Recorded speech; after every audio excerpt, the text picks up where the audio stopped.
For this next section of the podcast, I'm going to be talking about treatment and testing. While there's no known cure for Huntington's, there are many ways to treat the symptoms to improve the quality of life of patients living with Huntington's.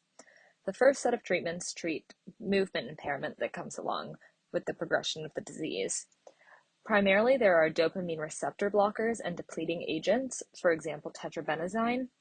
These do not change the progression of the disease, but can help suppress movements and make daily life better. There are also antipsychotic drugs that can suppress movements that come along with chorea, but these have many side effects and can worsen other symptoms, so aren't used as much. More medication in treatment of Huntington's relates to antidepressants, antipsychotic drugs, or mood stabilizing drugs to treat the depression or aggressive behavior that can come along with the deterioration of the disease causes. In addition to drugs to treat the disease, there are also many forms of therapy that can improve life for patients. So psychotherapy, speech therapy to help improve speech clarity or aid patients in using other communication devices and improve their ability to eat and swallow as their muscles around the mouth and throat begin to lose control.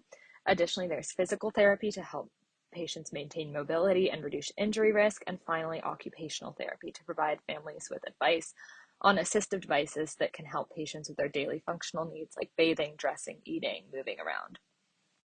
So next, moving on to testing related to Huntington's, genetic tests can be done to find the number of CAG repeats in the HTT gene. So this number, depending on what it is, will determine whether or not the patient will develop or has Huntington's disease. So the first type of test is prenatal. So this is done during pregnancy. The first type is done very early in pregnancy, chorionic villus sampling, which is when a sample of the uterine lining is tested. And then the next type is done later in pregnancy, called amniocentesis, when a sample of the amniotic fluid is tested.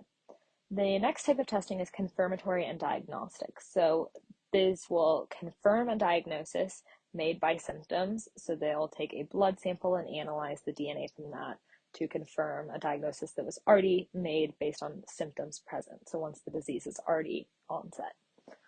The final type of testing is predictive or pre-symptomatic. So this is for those with a family history, but you do not yet show symptoms. Because there can be a lot of psychological effects in learning you have a deadly genetic disease that will develop later on, it is required that you meet with a genetic counselor before getting this test, and it is also not given to children, so you have to be above 18. This test cannot give information on the disease timeline, so the time of onset or the rate of progression, but can only identify the number of CAG repeats and whether or not you will develop the disease at some point. While federal laws do prevent discrimination based on genetic testing information, patients could encounter issues with getting insurance or employment because of the results of this test. Ultimately, around 5 to 20% of at-risk patients get predictive testing.